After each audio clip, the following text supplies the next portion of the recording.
Hello friends, मैं हूं पुष्पेंद्र और आप देख रहे हैं my YouTube channel AK studio.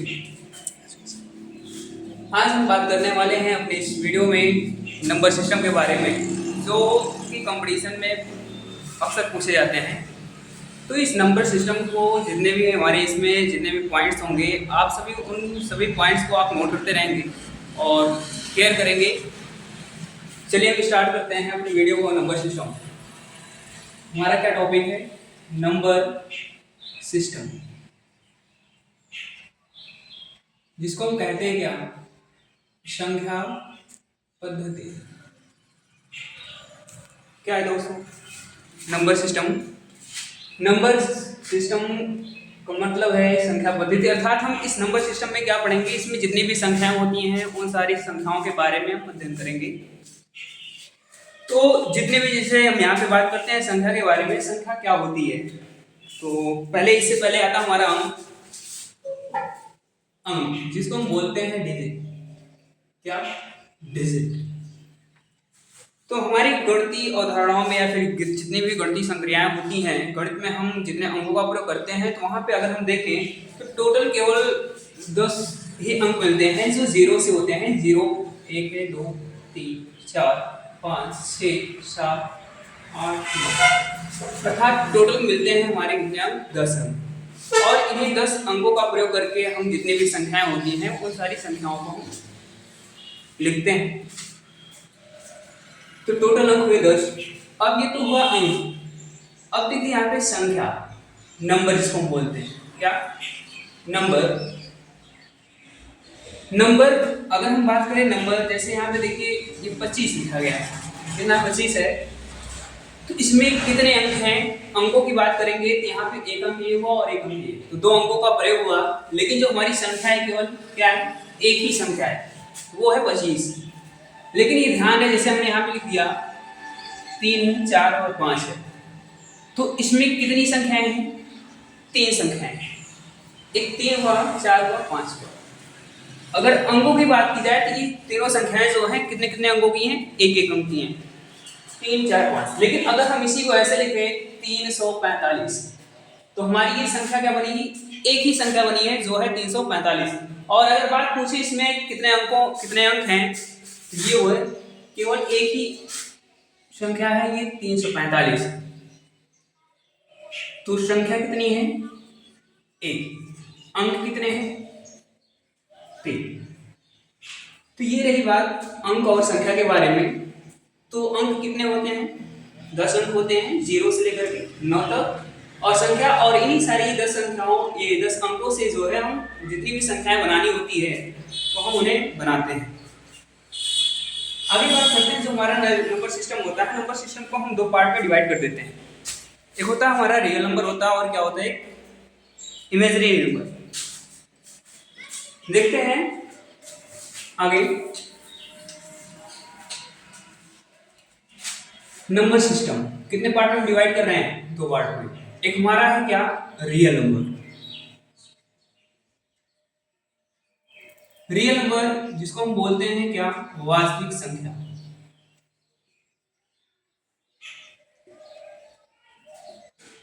और दूसरा हमारा इमेजिनरी नंबर। क्या है? इमेजिनरी नंबर, जिसको हम कहते हैं काल्पनिक संख्या।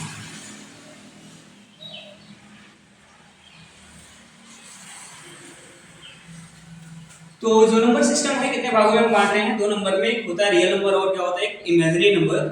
रियल नंबर वास्तविक संख्या, और इमेजिनरी नंबर का मतलब होता है क्या? काल्पनिक संख्या। अब हम यहाँ पे बात करते हैं कि वास्तविक संख्या क्या होती है।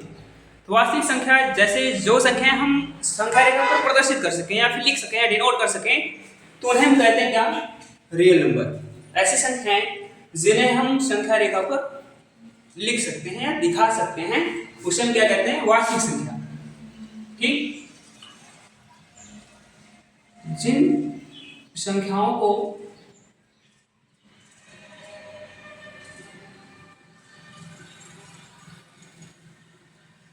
संख्या रेखा पर, या जिन्हें हम कहते हैं नंबर लाइन,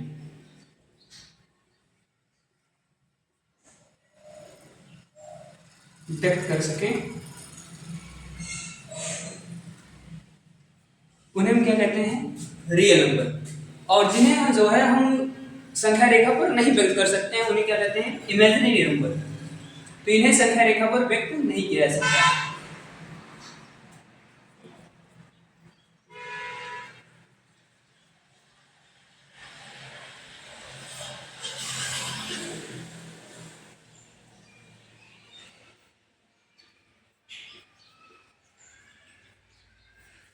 ठीक है, जैसे कोई भी संख्या ले ले, जैसे हमारा है 2 है या फिर 345 है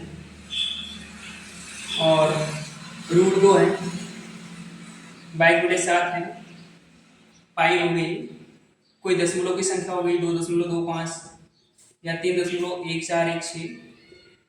तो ये जो सारी संख्याएं होती हैं हमारी क्या है, ये वास्तविक संख्याएं हैं। तो जितनी भी वास्तविक संख्याएं होती हैं हम उन्हें संख्या रेखा पर दिखा सकते हैं, प्रदर्शित कर सकते हैं। और ऐसी संख्याएं जिन्हें हम संख्या रेखा पर नहीं दिखा सकते हैं या फिर नहीं लिख सकते हैं, उन्हें हम क्या कहते हैं, काल्पनिक संख्या। काल्पनिक संख्या की बात की जाए, अगर यहाँ पे हम एग्जाम्पल के बारे में बात करें, तो जैसे आपने देखा होगा कि बहुत सारी संख्याएं आती हैं जो अंडर रूट में आती हैं लेकिन निगेटिव में होती है। तो इन संख्याओं को हम क्या कहते हैं, इमेजिनरी नंबर। ठीक है, तो ये इमेजिनरी नंबर हैं जिन्हें हम संख्या रेखा पर दिखा नहीं सकते, लेकिन जो हमारी वास्तविक संख्याएं होती हैं क्या होती हैं, इन्हें हम संख्या रेखा पर दिखा सकते हैं। और यहाँ पे इसके बाद जो इमेजिनरी नंबर होते हैं या फिर ये हो गया, या इन्हीं को हम लिख सकते हैं। अगर देखा जाए तो जो हमारे गणितज्ञ हैं इनको जो है आयोटा के फॉर्म में तोड़ देते हैं। जैसे हम देखें, इसको हम लिख सकते हैं 2/-1 और ये हुआ √2 और ये हुआ -1 या फिर करड़ी में -1 भी लिख सकते हैं। और -√1 बराबर होता है ये आयोटा, इसे क्या कहते हैं, आयोटा। तो इस प्रकार से हम इसको क्या लिख सकते हैं, √2 आयोटा लिख सकते हैं। 2 को हम लिख सकते हैं 2/-1 और हम करड़ी में दोनों को अलग अलग लिख सकते हैं। करड़ी के अंदर की जो संख्याएं होती हैं हम इन्हें आपस में गुणा कर भी सकते हैं। तो ये हमारा हो गया 2 और ये हो गया क्या, आयोटा। तो ये हमारी क्या है, इमेजिनरी नंबर है, काल्पनिक संख्याएं, और ये क्या हमारी वास्तविक संख्याएं। तो हम आशा करते हैं ये दोनों संख्याएं आपको कंफर्म हो चुकी होंगी। चलिए हम आगे बढ़ते हैं, हमारी अगली संख्या है जो रियल नंबर। अब हम रियल नंबर को हम तोड़ेंगे।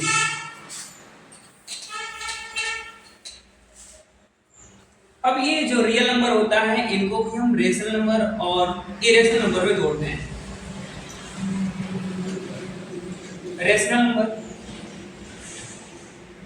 जिन्हें हम क्या कहते हैं, परमेय संख्या।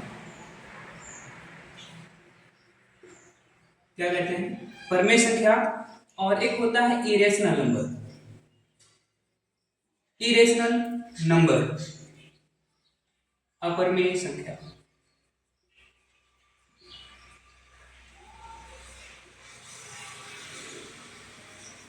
अब मेरे प्यारे दोस्त, अब यहाँ पे हम बात कर रहे हैं रेशनल नंबर की। रेशनल नंबर क्या होते हैं, आपने अध्ययन भी किया होगा, ये निम्न कक्षाओं से ही हम पढ़ते चले आते हैं। रेशनल नंबर अर्थात ऐसी संख्याएं होती हैं जिन्हें हम P/Q के फॉर्म में लिख सकते हैं, जिन्हें हम भिन्न के रूप में लिख सकते हो, लेकिन ये ध्यान रहे कि जो उसका हर हो वो 0 नहीं होना चाहिए। जैसे अगर हम एग्जाम्पल की बात करें तो 2 है, 2/3 हुआ, 0 हो गया। अब यहाँ पे हम बात कर रहे हैं परमेय संख्या। हमने क्या कहा कि जिन्हें हम P/Q के फॉर्म में लिख सकते हो, जिन्हें हम P/Q के रूप में लिख सकते हो, लेकिन यहाँ पे भी कंडीशन रहती है जहां P और Q क्या हो, पूर्णांक, और Q≠0। तो ऐसी संख्याएं जिन्हें हम P/Q के फॉर्म में लिख सकते हो और जहां P और Q क्या है, पूर्णांक है, तो उसे हम क्या कहेंगे, परमेय संख्या। और इसी का जस्ट जो अपोजिट है ये अपरमेय संख्या है। तो ऐसी संख्याएं जिन्हें हम P/Q के फॉर्म में नहीं लिख सकते हो उन्हें हम क्या कहते हैं, इरेशनल नंबर या अपरमेय संख्या। तो परमेय संख्या हम देखिए, हमने जैसे एग्जांपल में दिया है 2 है, 2/3 है, जीरो है।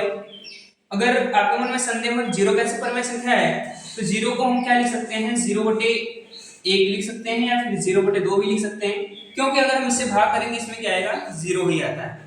तो यहाँ पे जो इसका हर है या पूर्णांक, ये हर जो है ये क्या है, पूर्णांक ही है। एक और दो क्या है, पूर्णांक है, तो इसलिए एक इसमें आता है, ये परमेय संख्या में ही आता है। तो जितनी भी संख्याएं हैं जिन्हें हम भिन्नात्मक रूप में लिख सकते हैं, है ना, ऐसी संख्याएं जिन्हें हम भिन्नात्मक रूप में लिख सकते हो वो परमेय संख्या होती है। लेकिन ये ध्यान रहे कि उसका जो हर है वो जीरो नहीं होना चाहिए। ठीक, अब हम बात करते हैं अपरमेय संख्या की। तो हमने बताया कि इसी का जस्ट अपोजिट होता है कि ऐसी संख्याएं जिन्हें हम p/q के फॉर्म में नहीं लिख सकते हो, तो उन्हें हम क्या कहते हैं, अपरमेय संख्या कहते हैं। अगर हम एग्जाम्पल की बात करें तो जैसे √2 है ना, √2 हुआ, पाई हुआ, दशमलव में आप संख्याएं ले लीजिए जो बार बार आती हो, दशमलव लगाने के बाद बार बार संख्याएं रिपीटिंग अलग अलग संख्या से हो रही हो, तो हमारी परमेय की संख्या आती है। या फिर 2 + √3 ले लीजिए, ये भी क्या है, अपरमेय संख्या ही है। तो अपरमेय संख्याओं में हमने बताया कि जो अपरमेय संख्या होती हैं हम इन्हें p/q के फॉर्म में नहीं लिख सकते हैं। एग्जाम्पल के तौर पे हमने बात की, जैसे √2 हुआ, √3 ले सकते हैं आप, √6 भी ले सकते हैं, लेकिन ये ध्यान रहे कि जो रूट में संख्याएं हैं वो पूर्ण वर्ग संख्या नहीं होनी चाहिए। क्यों नहीं होनी चाहिए, जैसे हमने यहाँ पे एग्जाम्पल के तौर पे √16 ले लिया, अब यहाँ पे हम 16 को हम क्या करेंगे, 16 का अगर हम स्क्वायर रूट निकालते हैं तो क्या आता है, 4, और ये क्या होती है, परमेय संख्या होती है। तो जितनी भी गिनती की संख्याएं हैं, जितने भी पूर्णांक हैं, वो क्या हमारे परमेय संख्याएं ही हैं। तो यहाँ पे हमने √16 लिया, ये इसका स्क्वायर रूट हो गया 4। ऐसे ही अगर हम 25 को लेंगे, 25 का क्या हो जाएगा, 5। ये सारी क्या है, परमेय संख्या है। तो इसमें हम और भी संख्या बढ़ा सकते हैं जो स्क्वायर रूट में होंगी, जिनका स्क्वायर रूट हम निकाल सकते हैं, उन्हें हम परमेय संख्या कहते हैं। अब यहाँ पे ऐसी संख्या आपको लेनी है जो पूर्ण वर्ग ना हो, तो वो अपरमेय होंगी। तो ये रही हमारी परमेय और अपरमेय संख्याएं। तो रियल नंबर कितने होते हैं, तो ऐसी संख्याएं हम इनको और भी तरीके से डिफाइन कर सकते हैं। जैसे जो परमेय और अपरमेय संख्याओं का समूह होता है उन्हें क्या कहते हैं, रियल नंबर कहते हैं, है ना। तो परमेय और अपरमेय संख्याओं के समूह को रियल नंबर कहते हैं। चाहे ऐसे आप कहेंगे, या इसके पहले जैसे हमने बताया था कि ऐसी संख्याएं जिन्हें हम नंबर लाइन पे रिप्रेजेंट कर सकते हो, संख्या रेखा पर दिखा सकते हो, उन्हें हम क्या कहते हैं, वास्तविक संख्या, रियल नंबर। इनको हमने दो भागों में बांटा, परमेय संख्या और क्या, अपरमेय संख्या। तो परमेय संख्या रेशनल नंबर जिन्हें हम p/q के फॉर्म में व्यक्त कर सकते हो, उन्हें हम परमेय संख्या कहते हैं। और जिन्हें हम p/q के फॉर्म में नहीं व्यक्त कर सकते हैं, नहीं लिख सकते हैं, उन्हें क्या कहते हैं, अपरमेय संख्या। आशा करते हैं कि ये आपको क्लियर हो गए होंगे, आ गए होंगे। फिर इसके अगले टॉपिक पे हम चलते हैं। यहाँ पे हम परमेय संख्याओं को और बांटते हैं।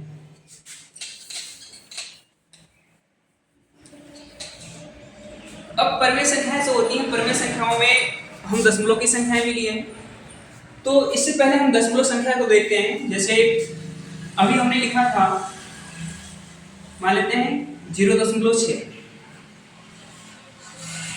तो ये तो दशमलव में है, फिर ये कैसे परमेय संख्या हुई।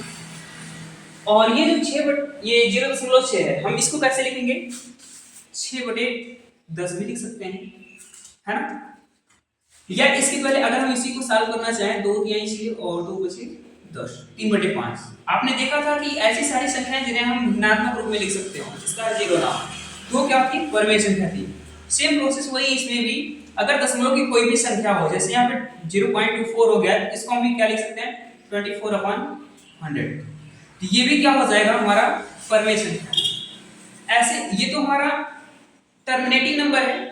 जो परमेय संख्या होती है, परमेय संख्या में दशमलव में 2 संख्याएं आती हैं। एक टर्मिनेटिंग नंबर होती है जिसे हम बोलते हैं शांत आवर्ती संख्या, है ना। तो इसमें जो परमेय संख्याएं हैं, देखिए ग्राफ से आपको दिखाते हैं। अब ये जो परमेय संख्या है, इन्हें हम 2 तरीके से व्यक्त करते हैं। एक होती है terminating number,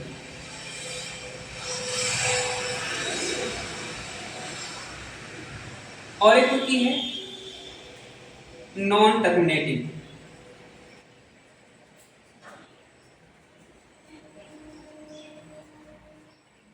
non terminating repeating number.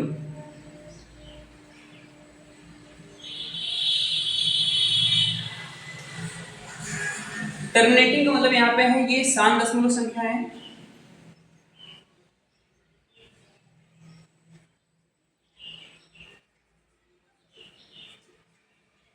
और ये क्या है,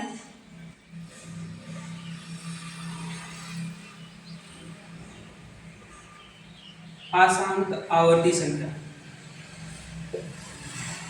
अगर इसमें एग्जाम्पल की बात करें, जैसे हो गया हमारा 0.3333, 0.555 या फिर 0.18888, इस तरीके से हमारी संख्या आती है। तो ये देखिए हमारी टर्मिनेटिंग नंबर है, अर्थात दशमलव की ऐसी संख्याएं जिन्हें हम विभाजित करते हैं और वो बार बार आती जाती हैं, पूर्ण रूप से नहीं घटती है। जैसे ये जो हमारा 0.33 है, अगर हम यहाँ पे देखें तो अगर हम 1/3 है और 1/3 को अगर हम इसको भाग देते हैं तो ज़्यादा नहीं है, पहले हम 0 टाइम ले जाएंगे और फिर दशमलव लगाते हैं, 0 आता है, 3 3 का 9 हो जाएगा।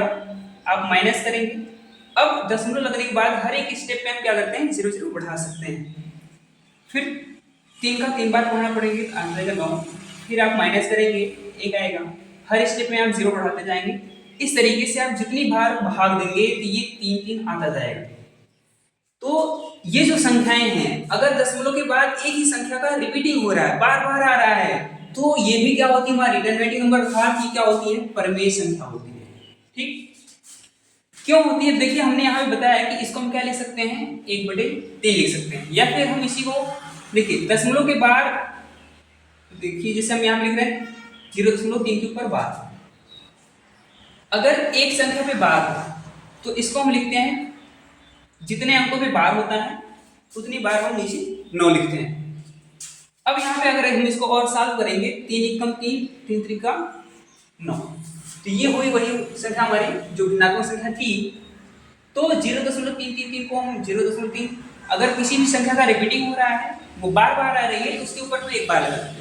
अगर हमें इसे परमेय संख्या के रूप में बदलना हो, जितने अंकों पे बार हो उतनी बार नीचे 9 लगा दीजिए। एग्जाम्पल के तौर पर देखिए, जैसे यहाँ पे 0.55 है, हम इसको क्या लिखेंगे, 0.5 के ऊपर बार हो जाएगा और इससे हम क्या लिखेंगे, 5/9। अब यहाँ पे देखिए ये थोड़ा सा अलग है, यहाँ पे 0.18 के ऊपर बार है, इसमें हम क्या करेंगे, पहले इसको हम तोड़ेंगे। देखिए पहले जो संख्या है पूरी लिख लीजिए, 18 है, 18 लिख लीजिए, जिस अंक पे बार नहीं होता उसको हम घटा लेते हैं। कितने अंकों पे बार है, एक, तो 1 बार 9, दशमलव के बाद जितनी संख्याओं पे बार नहीं उतनी बार हम 0 लगा देते हैं, और फिर आप माइनस करेंगे तो ये 17/90 इसका परमेय संख्या होता है। हमने क्या बताया कि 8 पे बार था, तो जितने अंकों पे बार होता उतनी बार हम नीचे 9 लिखते हैं। एक अंक पे बार था, 18 लिखने के बाद एक अंक 9 ले, दशमलव के जितने अंकों पे बार नहीं होता उतना हम 0 बढ़ाते हैं। एक अंक पे बार है 28, और माइनस जिस पे बार नहीं होता उसी को ही माइनस करेंगे। अगर यहाँ पे 2 होता, 3 होता, 4 होता, तो जिस पे बार नहीं होता तो वही माइनस किया जाता है। इसके बाद आप इसको सॉल्व करेंगे तो ये इसका जो है P/Q के फॉर्म का ये रूप हो जाएगा। ये हमारी क्या है, परमेय संख्या। ये जो नॉन टर्मिनेटिंग है, देखिए ये जो सारी हमारी संख्याएं हैं ये नॉन टर्मिनेटिंग की ही हैं। और टर्मिनेटिंग में जैसे हम क्या करते हैं, किसी भी संख्या में भाग देते हैं, जैसे हमें 5/6 हुआ, या फिर 1/2 ले लिया, अगर 1/2 को काटेंगे 0 कितना आ जाएगा, 5, या फिर 6/5 है, इसको अगर हम भाग देंगे तो 5 एकम 5, 5 दूनी 10, 1.2 आ जाएगा। तो ये जो हमारी संख्याएं हैं ये टर्मिनेटिंग है, और ये क्या है, नॉन टर्मिनेटिंग। तो टर्मिनेटिंग शांत आवर्ती संख्या, मतलब नाम से देखिए स्पष्ट हो रहा है कि अगर दशमलव में हम भाग दें और पूरे तरीके से कट जाए, बार बार ना आए, मतलब एक ही बार में कट जाए, दशमलव के बाद बार बार संख्याएं अलग अलग ना आए, तो हमारी क्या होती है, शांत आवर्ती, मतलब जो पूर्णता कट चुकी हो। और जो नहीं कटती हो, बार बार आ रही, तो वो अशांत, जो शांत ना हो वो अशांत आवर्ती संख्याएं हो जाएंगी। यहाँ पे देखा कि जो रेशनल नंबर होता है ये 2 दशमलव में संख्याएं अगर देखें तो ये दो तरीके की होती हैं, एक शांत आवर्ती होती है और एक क्या होती है, अशांत आवर्ती। इन संख्याओं को हम रिकरिंग नंबर भी लिखते हैं, रिकरिंग नंबर। तो ये थी हमारी क्या, रेशनल नंबर। और इसी में अगर हम दशमलव की बात करें, दशमलव में एक संख्या होती है जिसको हम अपरमेय संख्या के रूप में भी जानते हैं। जैसे भी जो √3 की वैल्यू होती है कितनी होती है, 1.73025। इसी तरीके से ये बार बार आती जाती हैं। अगर हम √3 का वर्गमूल निकालेंगे तो ये दशमलव के कई स्थानों तक आप देखेंगे कि ये बार बार संख्या अलग अलग आती रहती हैं, इसलिए हम इनको किसमें रखते हैं, अपरमेय संख्या के रूप में लिखते हैं। ऐसे जो पाई होती है, पाई की वैल्यू जो होती है हमारी 22/7। एक होती है पाई जिसकी जो वैल्यू होती है कितनी होती है, 22/7। ये तो परमेय संख्या होती है, लेकिन जो पाई होती है ये अपरमेय संख्या होती है। और जो पाई का मान होता है कितना होता है, 3.1416। इस तरीके से लगभग जो हमारे गणितज्ञ हैं वो लगभग 5 लाख तक की संख्याओं को निकाल चुके हैं। लेकिन फिर भी इनका जो रिपीटेशन होता है ये हर बार अलग अलग संख्याएं आती हैं, इसलिए इनको जो है हम अपरमेय संख्या के रूप में लिखते हैं। ये लेकिन ध्यान रखना आपको कि जो पाई होती है क्या होती है, अपरमेय संख्या होती है, और जो 22/7 होता है क्या होता है, परमेय संख्या होता है। ठीक है, तो ये थी हमारी परमेय और अपरमेय संख्याएं। तो इन्हीं परमेय संख्याओं में हमारी जो गिनती संख्याएं होती हैं, चलिए आगे बढ़ते हैं।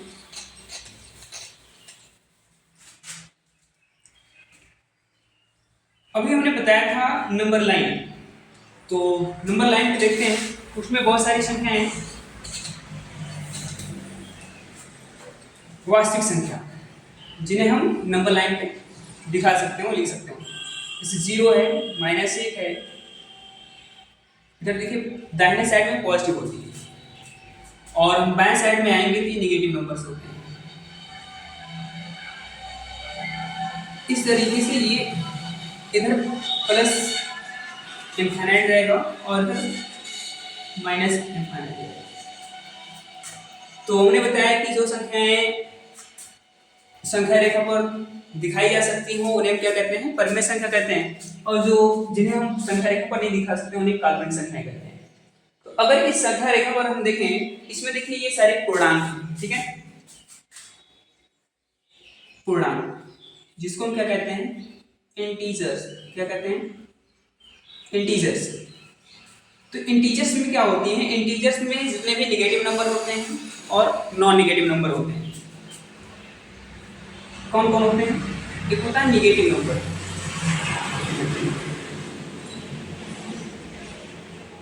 नेगेटिव इंटीजर्स, और एक होता है नॉन नेगेटिव इंटीजर्स या फिर पॉजिटिव इंटीजर्स।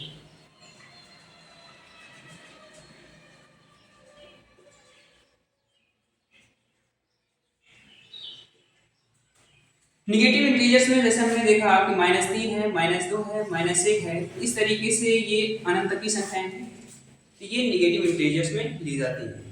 और नॉन निगेटिव इंटीजर्स में 0 आता है आपका, 1 है, 2 है, 3 है, 4 है, इसी तरीके से ये इनफाइनाइट भी आती है। तो ये हमारी क्या होती हैं, इंटीजर्स होती है ना। तो जो पूर्णांक होता है, पूर्णांक को हम दो भागों में बांट देते हैं, एक होता है हमारा नेगेटिव इंटीजर्स और एक होता है क्या, non negative integers. Negative integers में हमने देखा कि जितनी भी ऋणात्मक संख्याएं होती हैं वो सारी नॉन नेगेटिव इंटीजर्स होते हैं, और जितनी भी 0 से लेकर के जितनी भी धनात्मक संख्याएं होती हैं वो हमारी क्या होती हैं, नॉन नेगेटिव इंटीजर्स। अगर हम यहाँ पे देखें तो ये जो संख्या है ये होल नंबर में आती है, किसमें आती है, होल नंबर, जिन्हें आप जानते होंगे पूर्ण संख्या कहते हैं। क्या कहते हैं, पूर्ण संख्या। तो पूर्ण संख्याओं में देखिए 0 है, जितने भी पॉजिटिव नंबर हैं ये हमारी क्या है, नॉन नेगेटिव इंटीजर्स है, ठीक। अब यहाँ पे जो होल नंबर है, अब इस होल नंबर को हम दो भाग में बांट देते हैं, या फिर यहाँ से आप ग्राफ बनाते हैं, देखिए। तो ये पूर्णांक है, पूर्णांक कितने भागों में बांटते हैं, नेगेटिव इंटीजर्स और नॉन नेगेटिव इंटीजर्स में। नेगेटिव इंटीजर्स में हमने देखा जितने भी ऋणात्मक संख्याएं हैं, नॉन नेगेटिव इंटीजर्स में जो ऋणात्मक संख्या नहीं है। ये पूर्णांक है। पूर्णांक में आपने देखा प्लस माइनस की संख्या है ना, और जीरो। अब देखिए यहाँ पे अगर हम पूर्णांक को तोड़ें तो पूर्णांक को हम 3 भागों में बांटते हैं। दूसरे तरीके से अगर हम देखें, अभी हमने देखा था निगेटिव, ठीक, निगेटिव नंबर, और एक था जीरो, ठीक, और एक क्या होता है पॉजिटिव नंबर, धनात्मक संख्याएं।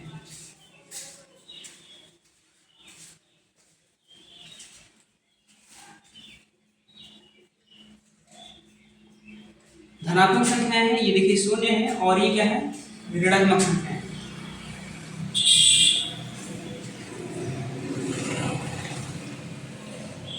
ऋणात्मक संख्याएं हमने लिया था -∞ से लेकर के -3 है, -2 है, -1 है, ठीक। तो ये सारी क्या थी हमारी ऋणात्मक संख्याएं थी।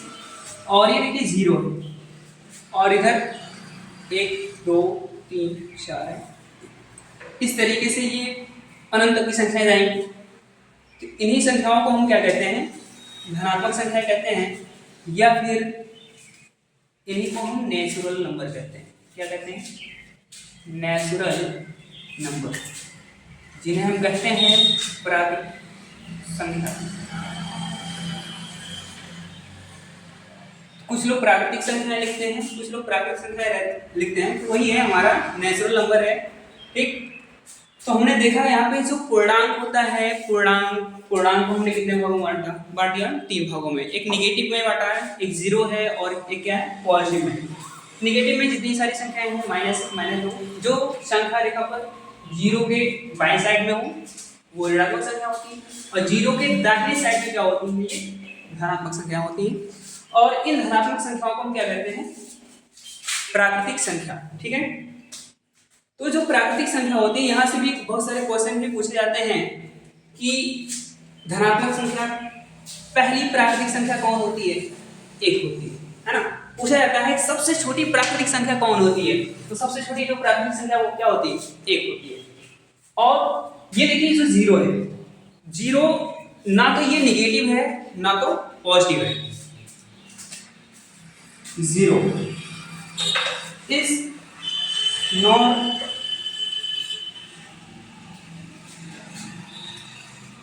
Zero is neither negative not positive.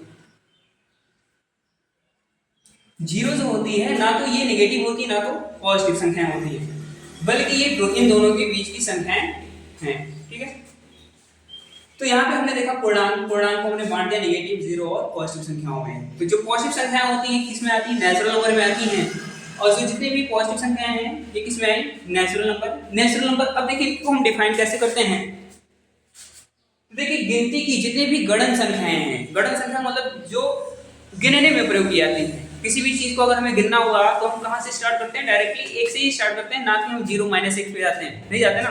इसीलिए तो जितनी भी संख्याएं हम गिनती में प्रयोग करते हैं, या फिर all counting number is called natural number. जितनी भी गिनती संख्याएं जिन्हें हम गिनने में प्रयोग करते हैं उन्हें हम क्या कहते हैं, नेचुरल नंबर। तो गिनती की संख्या को हम क्या कहते हैं, नेचुरल नंबर कहते हैं। और इसके पहले हमने बताया था अभी क्या, पूर्ण संख्या। क्या बताया था, पूर्ण संख्या, जिसे हम क्या कहते हैं, होल नंबर कहते हैं। और अगर हम इन्हीं प्राकृतिक संख्याओं में क्या शामिल करते हैं, जीरो। प्राकृतिक संख्या में क्या था, जीरो, ये क्या बन जाता हमारा, होल नंबर, है ना।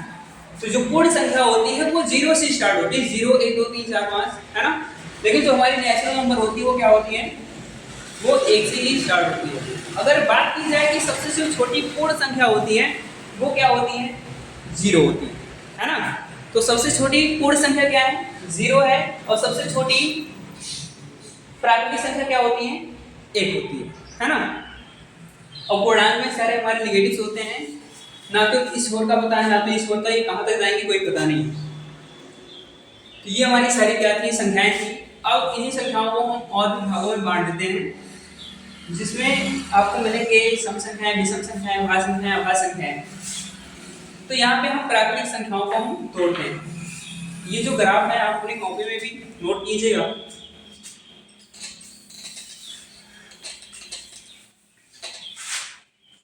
देखिए अभी जैसे हमने बताया था नेचुरल नंबर, क्या था? नेचुरल नंबर, जिन्हें हम क्या कहते हैं, चाहे आप प्राकृतिक लिखिए या फिर प्राकृत लिखिए, दोनों संख्याएं वही। तो प्राकृतिक संख्याओं में हम देखते हैं कि जो हमारी गिनती की संख्याएं होती हैं, जैसे 1 2 3 4 इस तरीके से बहुत सारी संख्याएं होती हैं।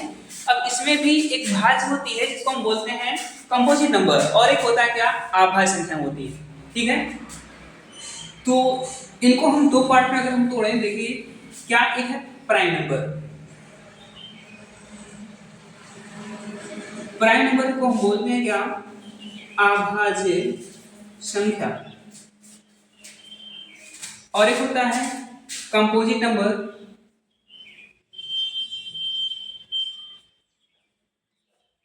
ठीक है, तो कंपोजिट नंबर को कहते हैं हम भाज्य संख्या। प्राइम नंबर प्राइम है मतलब जो आभाज्य हो, जो किसी से कटे ना, है ना। तो प्राइम नंबर देखते हैं, जैसे 2 है, 3 है, 4 है। 4 नहीं, यहाँ पे पहले डिफाइन करते हैं इसको हम। तो प्राइम में जो संख्या होती है, जो प्राइम नंबर होते हैं, इनके केवल 2 फैक्टर होते हैं। ऐसी संख्याएं जिनके एग्जैक्टली 2 फैक्टर हो। जिस संख्या के एग्जैक्टली 2 फैक्टर होते हैं वो होती है प्राइम संख्या, प्राइम नंबर। अर्थात एक तो एक होती है और दूसरी वो स्वयं होती है। ठीक है, पहली संख्या हमारी, देखिए कोई भी संख्या जिसके 2 गुणनखंड होंगे, जिसके ओनली 2 फैक्टर होंगे, वो होता है हमारा प्राइम नंबर। जैसे 2 है, अब 2 के अगर हम फैक्टर की बात करें तो इसका एक फैक्टर 1 होगा और दूसरा क्या होगा, ये स्वयं होगा। ऐसे अगर हम 3 की बात करें, 3 में भी देखिए एक है और दूसरा 3 है। मतलब ऐसी संख्या जो है खुद और एक से कटे, अर्थात जिसकी केवल 2 गुणनखंड हो, वो होती है हमारी क्या, आभाज्य संख्या होती है। तो ठीक है, तो ऐसी संख्याएं जिस संख्या के केवल 2 फैक्टर होते हैं, 2 गुणनखंड होते हैं, वो होती है हमारी आभाज्य संख्या। और इसी का जस्ट अपोजिट है जिसके 2 से अधिक गुणनखंड होते हैं। ठीक है, तो जिस संख्या के 2 से अधिक फैक्टर होते हैं, ठीक है, या कम से कम उसके 3 फैक्टर होते हैं, मिनिमम 3 फैक्टर। जैसे अब देखिए यहाँ पे एक छूट रहा है, एक क्या है, एक ना तो ये प्राइम नंबर है ना तो कंपोजिट नंबर, एक को किसी में भी नहीं रखा जाता। तो एक ना तो प्राइम नंबर है, ना कंपोजिट नंबर, ना तो भाज्य संख्या है, ना आभाज्य संख्या है। अब यहाँ पे 2 था, 2 किस में आया, हमारा आभाज्य में आया। 3 के 2 ही फैक्टर थे, 3। अब देखिए अगली संख्या जो हमारी है वो 4 है। अब यहाँ पे अगर हम 4 की बात करें तो इसमें देखिए ये 1 से कटता है, 2 से भी कटता है, और किससे कटेगा, ये 4 से भी कटता है। इसके 2 से अधिक फैक्टर हो गए, तो हमारी 4 ऐसी सम संख्या होती है जो भाज्य होती है। तो पूछा जाता है कंपटीशन पेपरों में भी, आप देखेंगे पूछता है कि पहली भाज्य संख्या क्या होती है। तो हमारी जो पहली भाज्य संख्या होती है वो क्या होती है, 4 होती है। तो पहली भाज्य संख्या में हम लिखेंगे 4। ठीक, इसके बाद देखिए 5 आता है, 5 के केवल 2 गुणनखंड होते हैं, तो ये भी 5 जो किस में जाएगा, आभाज्य संख्या में जाएगा। 6 है, 6 के कितने गुणनखंड होते हैं, 1 से कटता है, 2 से कटता है, 3 से कटता है, और फिर किससे कटता है, फिर खुद से कटता है। अर्थात इसके 2 से अधिक फैक्टर, अर्थात 4 फैक्टर है। ये क्या हो जाएगी, हमारी कंपोजिट नंबर हो जाएगी। ऐसे आप देखेंगे 8 है, 9 है ना।